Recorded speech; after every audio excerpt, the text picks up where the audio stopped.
Mga kaibigan, may good news para sa lahat. Kung gusto nyo nga makabasa ng mga balita tungkol sa Mindanao, wala nang iba kundi ang Mindanao Examiner newspaper. Mindanao ang sirkulasyon, Mindanao ang balita. Ang Mindanao Examiner sa Basilan, Sulu at Zamboanga. Gumawa na rin ito ng mga independent films at ABP, audiovisual presentation, at may photography at video services pa. Bisitahin po natin ang kanilang website sa MindanaoExaminer.com o tumawag sa 9925480. Marami pong salamat. Kaya natin to.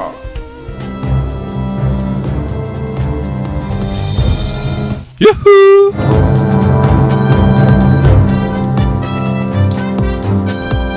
Welcome mga kaibigan sa inyong paboritong programa sa araw ng mainit na Martes. Literally. Ito po ang balingkod, Alasinto, nagsasabing welcome sa Radyo Mindanao. Dito lamang sa inyong paboritong programa sa Radio Philippines Network, RPN DXXX Zamboanga City, ang number 2 radio station sa buong Western Mindanao. Dahil lahat ng mga stasyon, himpilan ng radyo, ay nagsasabing sila ang number 1. Kaya't wala nang natira. Lahat number 1. Kami na lang ang natira at kami ang number 2. Wala kaming kaagaw dito sa pwestong ito mga kaibigan. Sila lahat nagsisiksikan ay nako.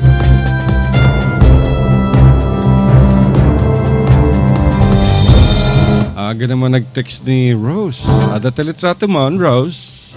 Ada teletrato.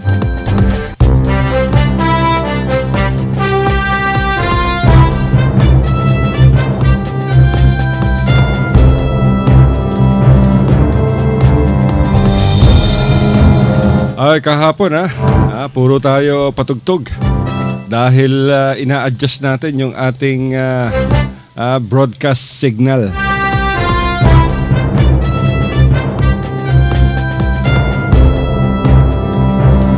Pero ngayon mga kaibigan, napakalakas talaga. Ang lakas-lakas ng aming broadcast. At abot na abot sa maraming lugar sa Mindanao. Iba talaga yung kumilos yung aming manager, si Manager Philip Aboy. Talagang the best. Galing. Kaya eto kami, namamayagpag. Kahit na napakainit dito sa studio mga kaibigan, yung aircon namin nagyayelo na. Kaya yung soft drinks namin, doon na kami kumukuha ng yelo sa aircon. Ay, ganyan talaga. Dahil na loko kami nung technician dito. Grabe. Kaya sa susunod mga kaibigan, mag-ingat kayo pag kayo ay nagpapalinis ng aircon. Matapat kayo sa mga manloloko. Nako, ang hirap. Dahil sasabihin sa inyo, sira yung gantong pyesa, yung pala pinapalitan. At yung ipapalit, ipapakita sa inyo, ito yung sirang pyesa. Yung pala, yung pyesang yun ay hindi nyo nanggaling sa aircon. Nakarma yung naglilinis dito ng aircon mga kaibigan. Nagsara yung kanyang shop. Dahil sa dami ng mga nagreklamo sa kanya.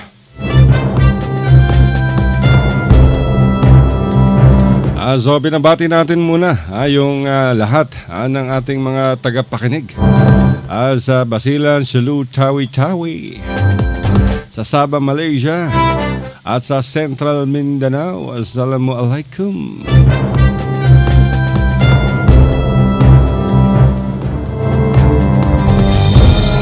At ganoon din sa Zamboanga Peninsula, Zamboanga Sibugay, Zamboanga del Sur, Zamboanga del Norte.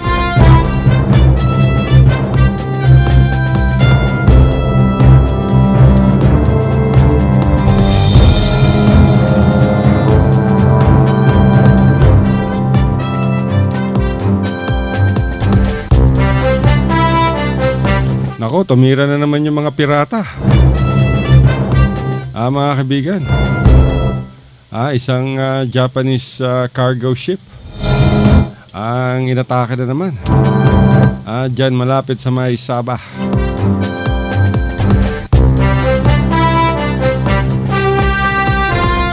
Tindi naman, ang hina naman ng ating mga yung ating mga otoridad, yung militar diyan sa Tawi-Tawi. At itong mga otoridad diyan sa Malaysia, mga kaibigan.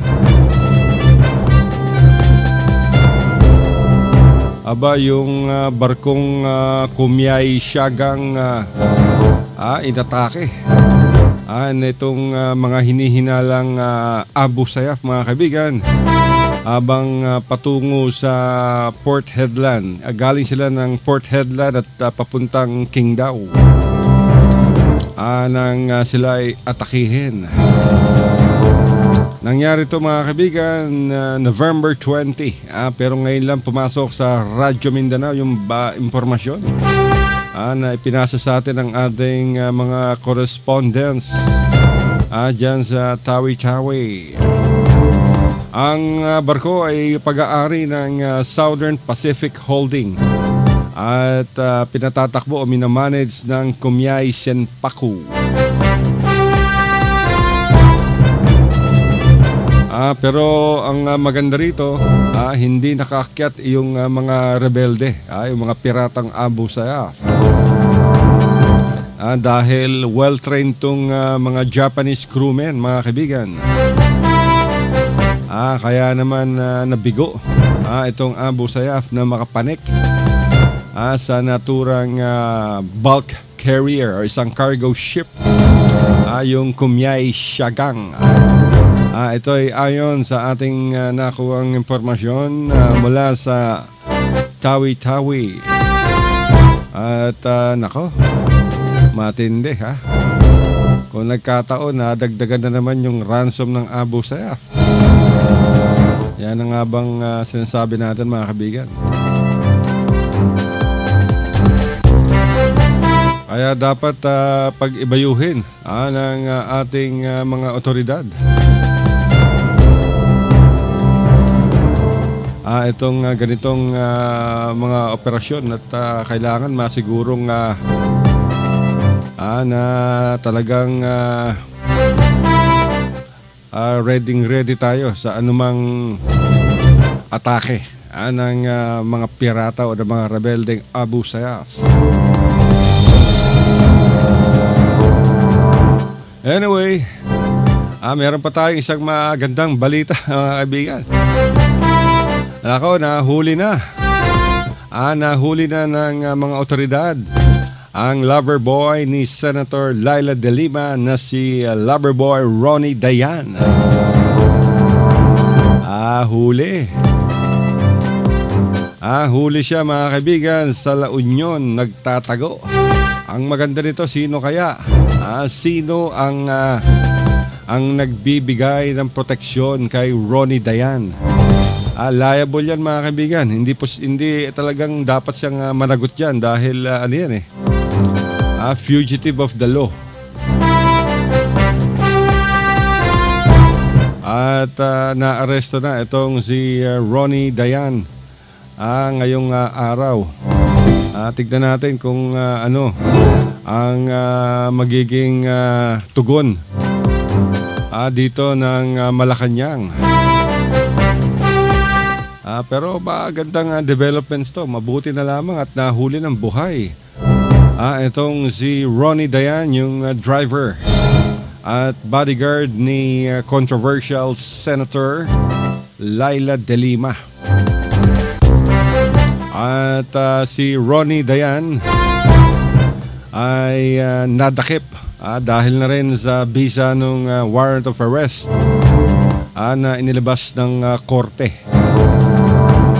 At nabigo rin itong si Ronnie Dayan, mga kaibigan, na magpakita sa congressional inquiry dito sa drug trade sa Bilibid Prison.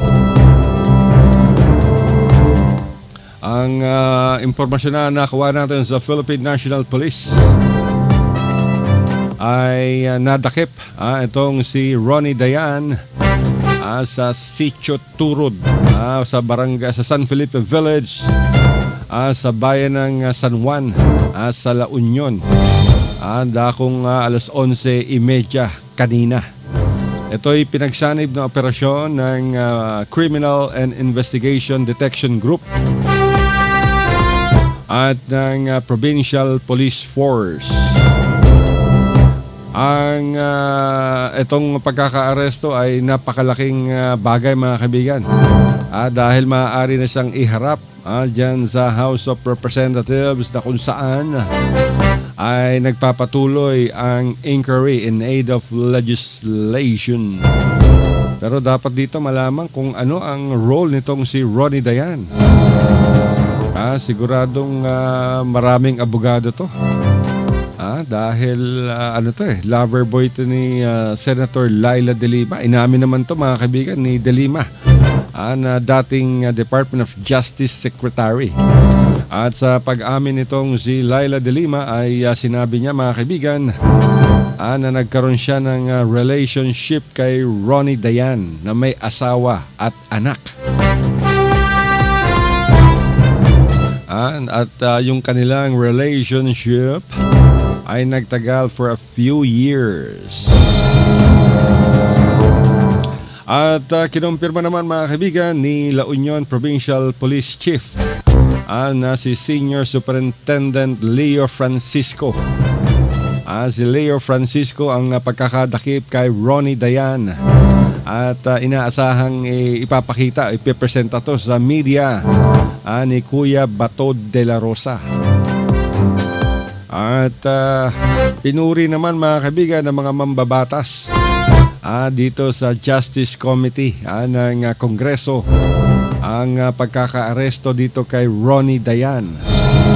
At ngayon ay ang problema rito baka kahit iharap mo sa Kongreso yan sa inquiry na sinasagawa ng Kongreso, wala pa dyan yung sa Senado, ay siguradong baka hindi magsalita o malamang hindi magsalita itong si Ronnie Dayan. At sasabihin niya, i-invoke niya yung right, yung kanyang rights na manahimik. Diba? Ganyan ang ginawa ng mga iba. Panahon ni Pangulong Aquino, diba? May mga inquiry. Lalo na sa corruption. I invoke my right to remain silent. Ayun ang problema ron. Dahil lahat ng sasabihin mo mga kaibigan na may maaring gamitin sa'yo sa court of law. O kung sakaling may magdemanda kaugnay dito sa sinasagawang investigasyon.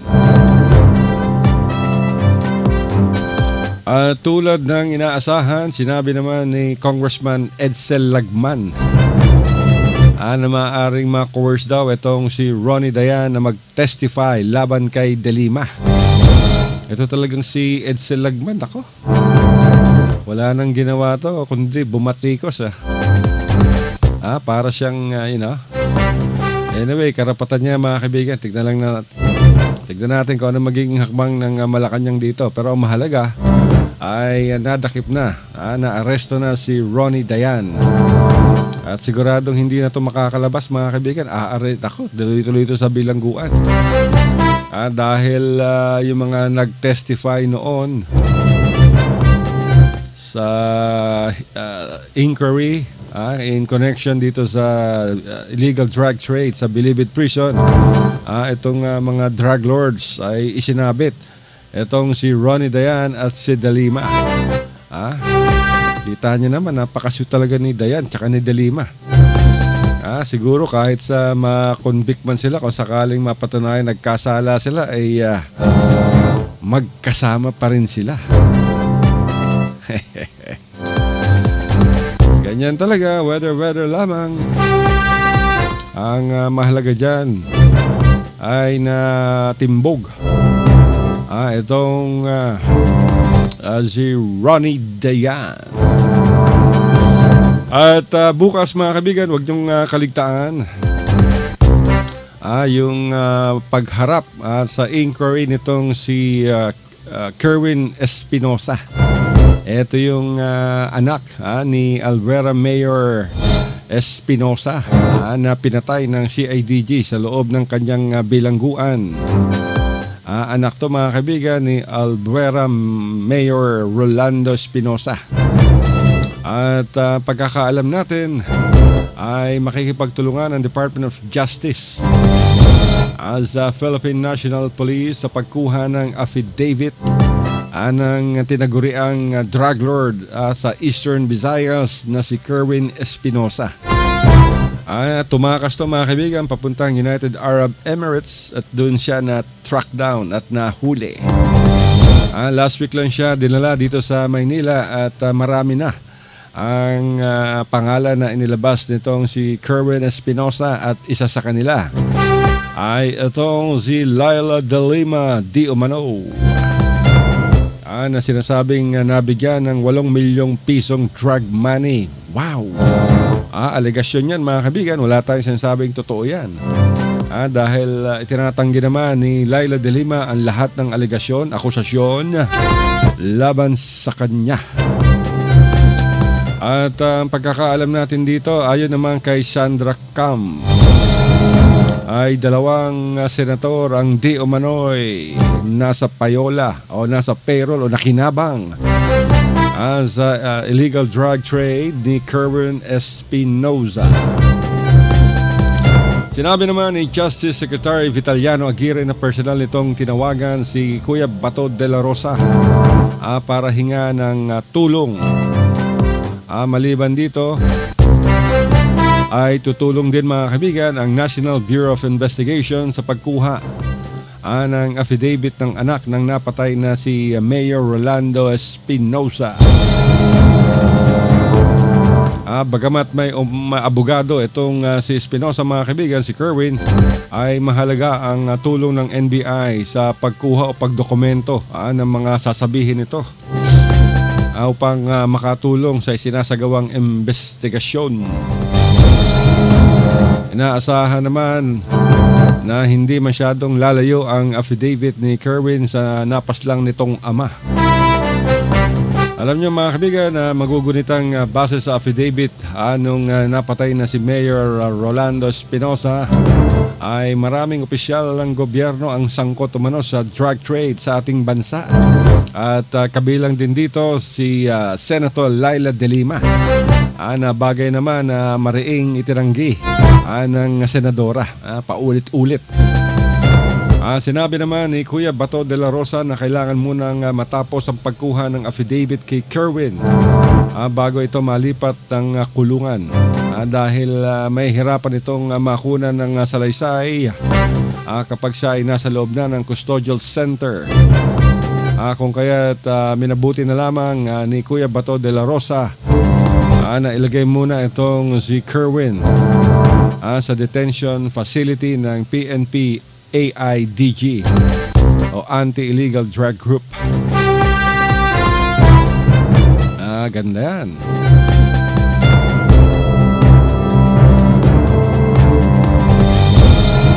Diba mga kaibigan? At sa isang banda kay De Lima pa rin, inalmahan naman ni Senator De Lima ang pagkakadawit sa kanya sa teroristang Abu Sayyaf at sa pagsasabing pinalaya nito ang 3 na mga nadakip na rebelde. Ito ay base sa akusasyon ng ilang tao na nagdadawit dito kay De Lima at sa iba pang mga tao dahil sa pagpapalaya umano sa 3 na binansagang miyembro ng Abu Sayyaf.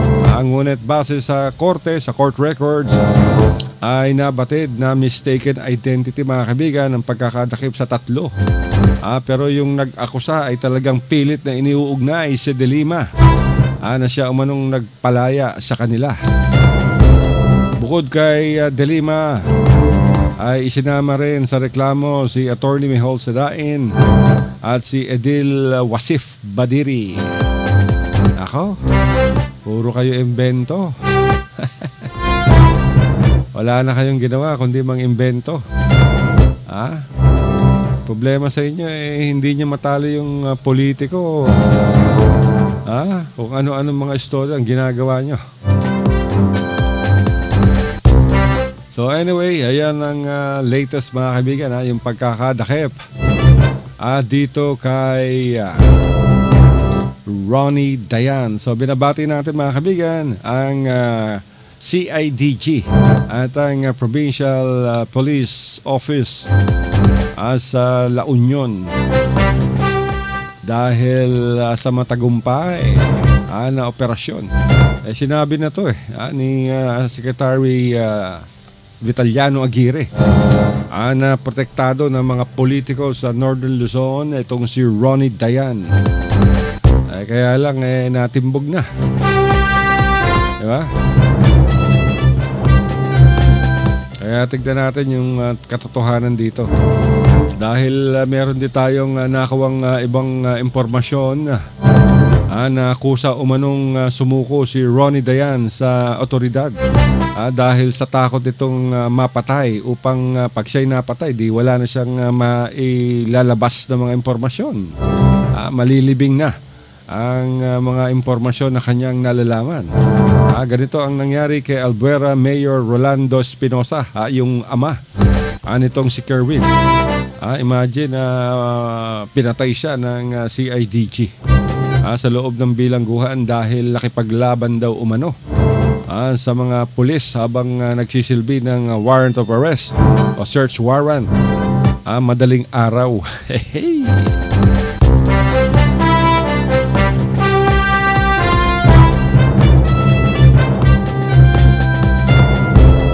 Yan ang nga bang sinasabi natin. So, abangan natin ito mga kaibigan. At maganda to. Marami tayo. Definitely mamayang gabi. Siguradong nasa balita na to. At pinangunahan na kagad ni De Lima. Yung dahil dito kay Kerwin Espinosa, sinabi niyang sigurado na iuugday na naman nila sa akin itong drug, itong sabihin ni De Lima, ni Ronnie Dayan, yung aking sweetheart. At lahat yan ay siguradong invento na naman ng ating Pangulo. Ay, nako. Alam nyo mga kaibigan, lahat itong si Secretary De Lima, pinangungunahan niya. Dati si JB Sebastian, yung drug lord sa Bilibid, sabi niya, hindi raw lalabas si JB Sebastian upang magbigay ng kasinungalingan. Lumabas dahil nasaksak.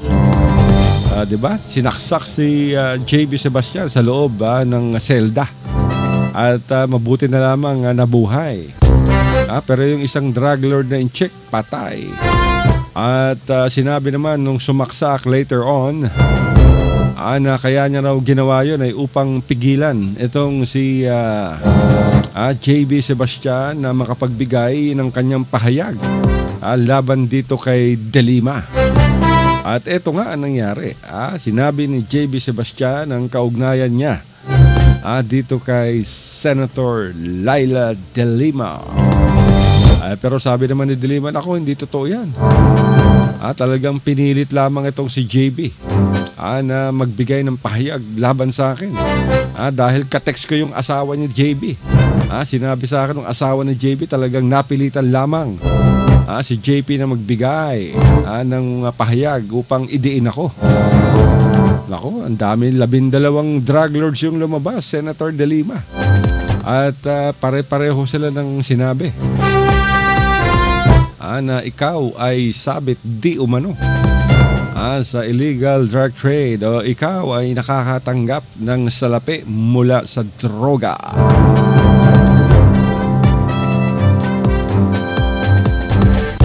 Ayan ay aligasyon Hindi nating sinasabing totoo yan dahil ang makakapagsabi lamang yan mga kaibigan ay ang korte at wala nang iba.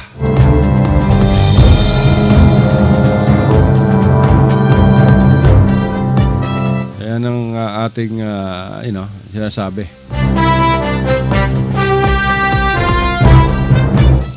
Diba? So tignan natin kung hanggang saan makakarating itong pakalaking issue.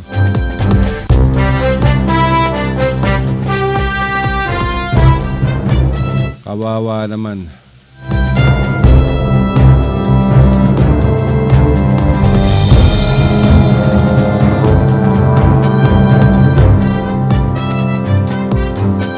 Kaya talagang alam nyo, walang maibibigay na mabuti itong droga. Dapat maghanap buhay na lang ng marakal. Para walang pamilyang nasisira dahil sa droga o sa shabu. Kaya namang yung ating sinasabi na talagang iwasan itong droga. Pero mga kaibigan, let's pause for a break. Mga kaibigan, may good news para sa lahat. Kung gusto nyo nga makabasa ng mga balita tungkol sa Mindanao, wala nang iba kundi ang Mindanao Examiner newspaper. Mindanao ang sirkulasyon, Mindanao ang balita. Ang Mindanao Examiner sa Basilan, Sulu at Zamboanga. Gumawa na rin ito ng mga independent films at ABP, audiovisual presentation, at may photography at video services pa. Bisitahin po natin ang kanilang website sa MindanaoExaminer.com o tumawag sa 9925480. Marami pong salamat. Kaya natin to. RPN Radio Philippines Network. Radyo Ronda. DXXX Zamboanga. Kapisanan ng mga broadcaster ng Pilipinas. Alas 12:30 na mga kaibigan, nasa buong kapuluan. At kayo'y nakikinig pa rin sa Radyo Mindanao dito lamang sa number 2 radio station sa buong Western Mindanao. Sa RPN DXXX Zamboanga City, 1008 sa inyong AM band. At tayo napapakinggan sa malaking malawak na bahagi ng Mindanao. Ay, bago mga kaibigan, bago tayo magpatuloy, yung nangyari sa Davao pala ha.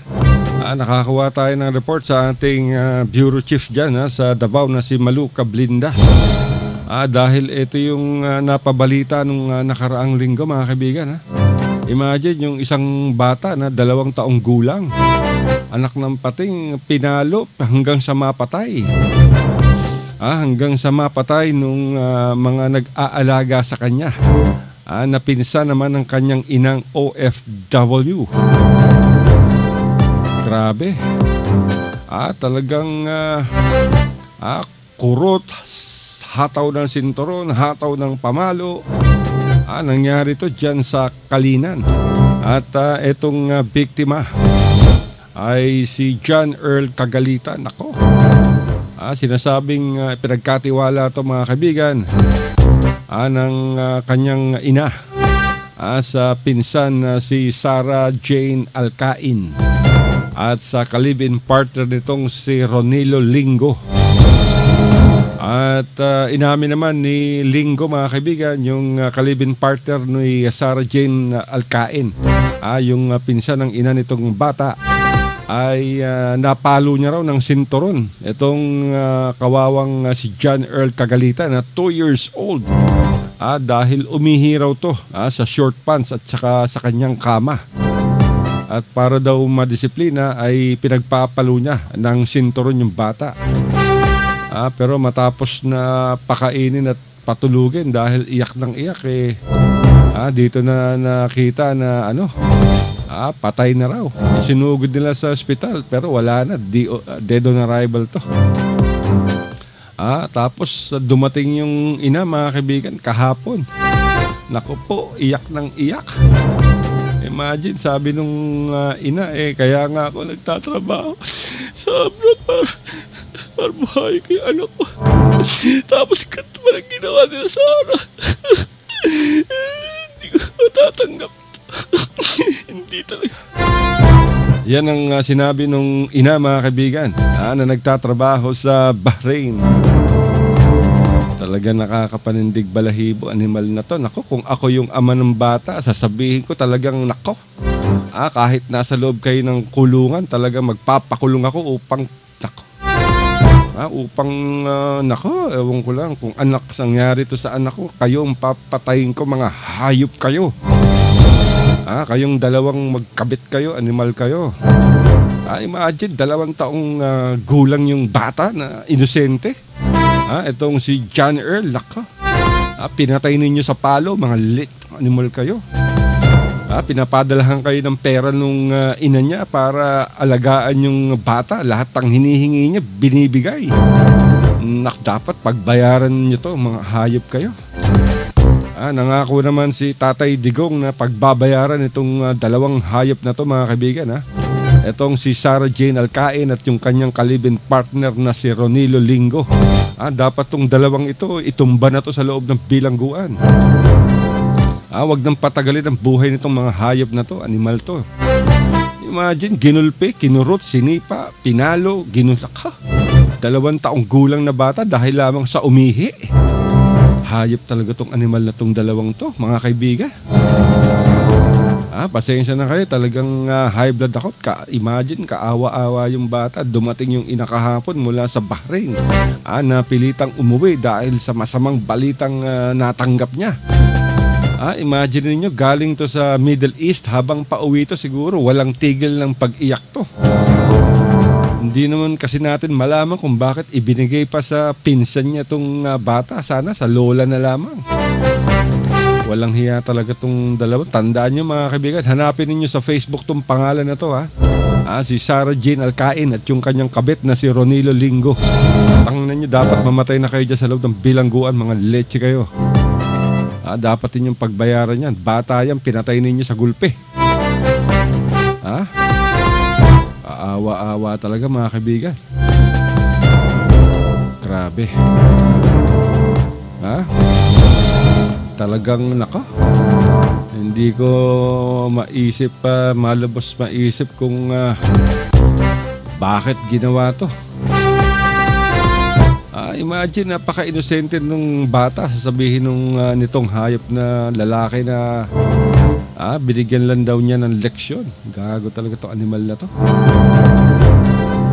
Kaya yung kayo mga ina, mga OFWs, nako, mag-ingat kayo kung kani-kanino nyo ipinababantay ang inyong mga anak, kahit hindi sa mga OFWs. Kahit sa mga ordinaryong mamamayan na pag may lakad at iniiwan nyo ilang araw sa inyong mga kapitbahay, sa inyong mga kaibigan, nako, huwag din yung ibibigay sa ibang tao ang pangangalaga sa inyong mga mahal sa buhay. O katulad yan, pinatay, namatay dahil sa sobrang gulpi. Siguradong nagkaroon ng trauma to, mga kaibigan, internal hemorrhage. Dahil siyempre iyak ng iyak to sa sobrang sakit. Liit-liit ng bata, 2 taon. Tragis. Grabe. Itong si Ronilo at saka itong kanyang kalibin na si Sarah Jane Alcain. Ito, mga kaibigan, sinasabi ko sa inyo, hindi ito magtatagal. Mamamatay ito sa loob ng bilangguan. Dapat nilang pagbayaran yung ginawa nila. Buhay ang kinuha nila. So dapat buhay din ang kanilang kabayaran.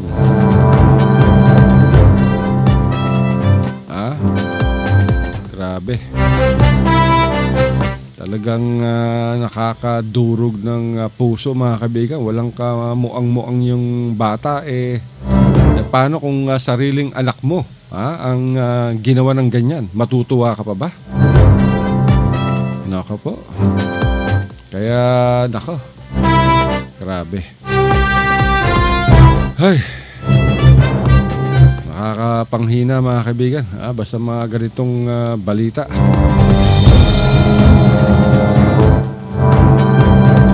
Imagine, inosente yung batang yun. Dumating yung ina, nasa kabaong na yung anak niya. Tindi talaga nitong 2 to. Talagang mga walang hiya. Kinuha nyo na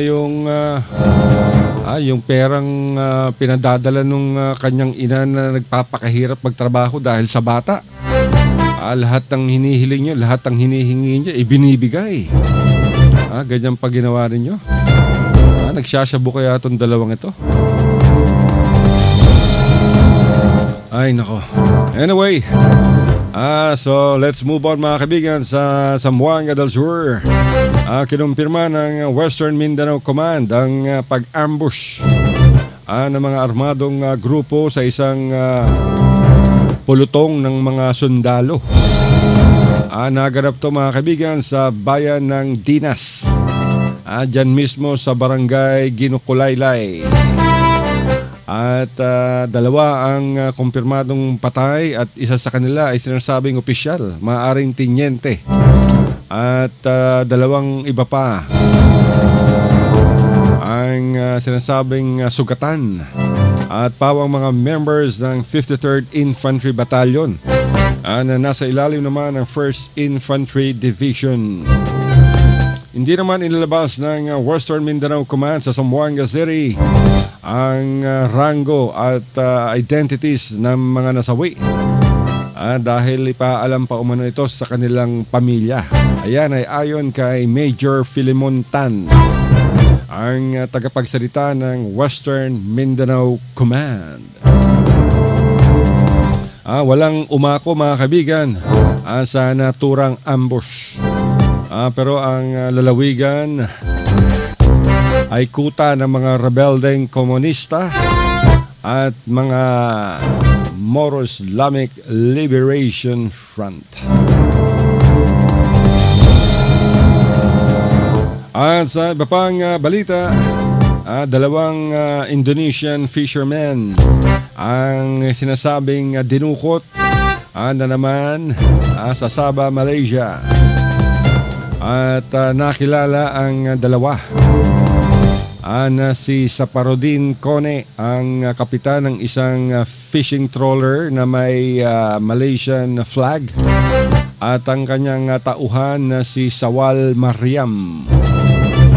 Ito ay kinumpirma rin mga kaibigan ng militar at sinabing naganap ang atake at ang pagtukot nitong Sabado dyan sa Sabah, Malaysia, particularly malapit sa coastal town ng Kunak sa Tawau.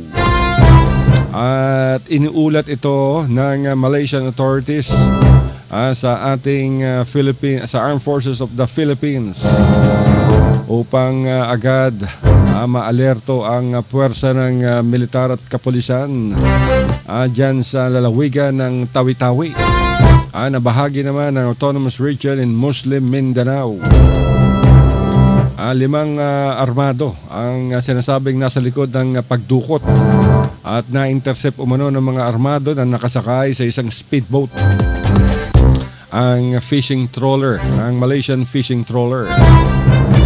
At kung kaya't inalerto ang ating security forces sa Tawi-Tawi upang mabantayan at baka pumasok sa Tawi-Tawi at magtago itong mga masasamang loob.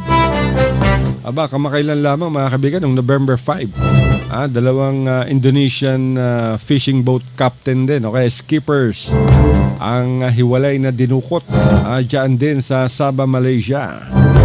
At ayon naman sa Bernama News Agency ng Malaysia ay posibleng itinatago sa lalawigan ng Tawi-Tawi ang dalawang Indonesian skipper na kanilang dinukot noong November 5. Hindi pa mabatid kung may kinalaman dito ang Abu Sayyaf. Ngunit malaki ang hinala ng militar. Nasabit ang notoryosong grupo. Awak pa rin ang Abu Sayyaf mga kaibigan, ang 6 na Vietnamese crewmen ng isang cargo ship na kanilang hinijack dyan sa Basilan Province. At hinahanap din ng mga sundalo ang 6 na Vietnamese dyan sa naturang lalawigan na ilang milya lamang ang layo sa Zamboanga City.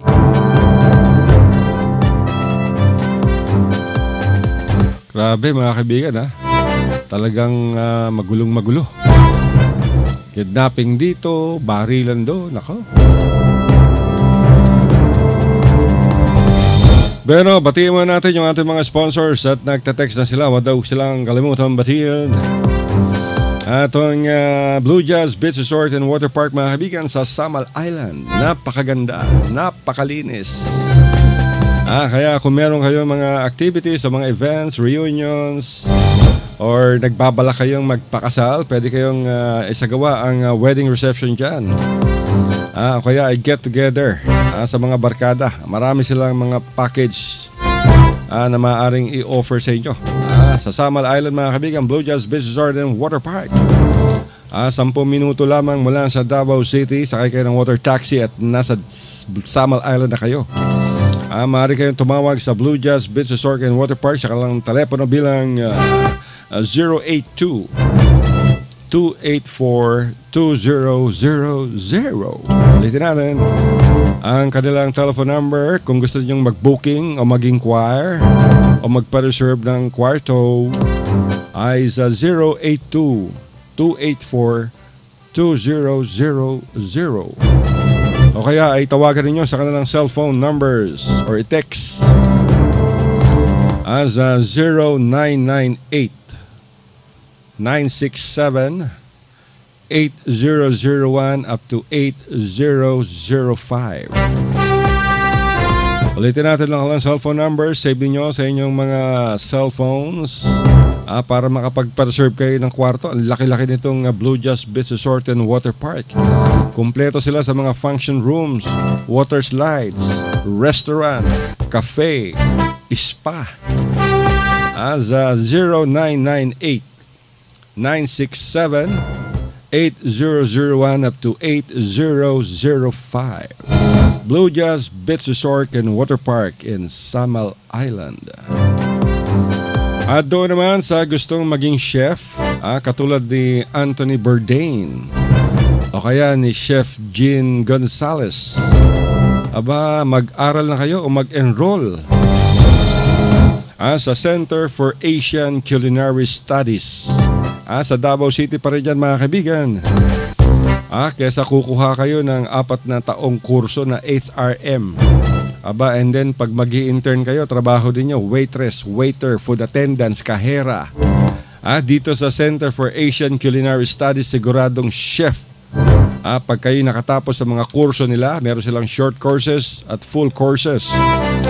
From pastry to baking, to Asian cuisine, French, Italian. Sa Center for Asian Culinary Studies in Davao City. You can call them on telephone numbers 282 or 082 area code 282-8373. Ulitin natin mga kaibigan, Center for Asian Culinary Studies. You can call them at telephone number 082-282-8373. Ano pa hinihintay ninyo? Punta na kayo, mag-enroll na kayo sa Center for Asian Culinary Studies o hanapin nyo sa Facebook ang kanilang account, Center for Asian Culinary Studies. At syempre, ang inyong paboritong newspaper, ang Mindanao Examiner Regional Newspaper, available na mga kaibigan sa buong Mindanao. At ang kanilang headline ngayon, Rebellion sa Mindanao. Wow! Yan ang kanilang banner. Rebellion sa Mindanao. Kinumpirma ni Pangulong Rodrigo Duterte na may rebellion ngayon sa Mindanao at kabilang ito sa kanyang hinaharap na problema bukod pa ang issue ng malawakang kampanya ng pamahalaan kontra ilegal na droga. Pero yung Rodrigo, mali spelling.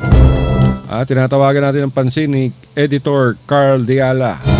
Yung Rodrigo mo naging Rodirgo. Sabit. Ang hirap kaya mag-proofread. At sa headline naman, uphold human rights groups urge Duterte. Troop search for Vietnamese sailors. Ala na tayong oras. Patapos na naman yung ating 1 oras na programa. Dito lamang sa paborito ninyong Radyo Mindanao. Hanggang sa susunod na bukas mga kaibigan. Ito po ang inyong balingkod. Nagsasabing isang napakainit na hapon. Alas 5 po lamang. Saying I love you. Mama. Chup chup. Take care people.